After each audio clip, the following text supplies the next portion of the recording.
নমস্কার, কেমন আছেন সবাই?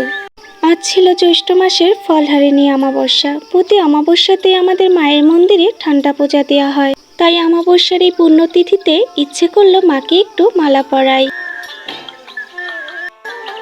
এবার মায়ের মালার জন্য জবা ফুল পাড়া হচ্ছে। আজ বাগান থেকে ফুলগুলো বড় মা তুলেছিল, তাই দেরি না করে স্নান করে এসে মায়ের জন্য মালা গেঁথে নিলাম।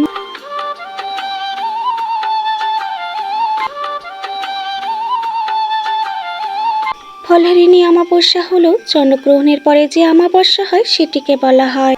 এই অমাবস্যার বিশেষত্ব হলো এই রাতে চাঁদ পুরোপুরি অদৃশ্য থাকে এবং আকাশে কোনো চাঁদের আলোর প্রতিফলন দেখা যায় না। মালা গাঁথা কমপ্লিট করার পর এবার মাকে মালা পরিয়ে দিলাম।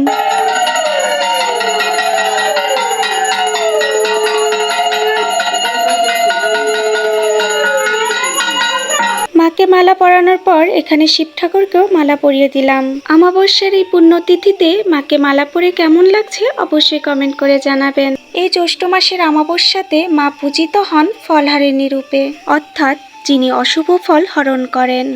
এই জ্যৈষ্ঠ মাসের অমাবস্যা তিথিতে যোগাবতার শ্রীরামকৃষ্ণ মা সারদা দেবীকে দশবিদ্যার অন্যতম দেবী ষোড়শী রূপে পূজা করেন।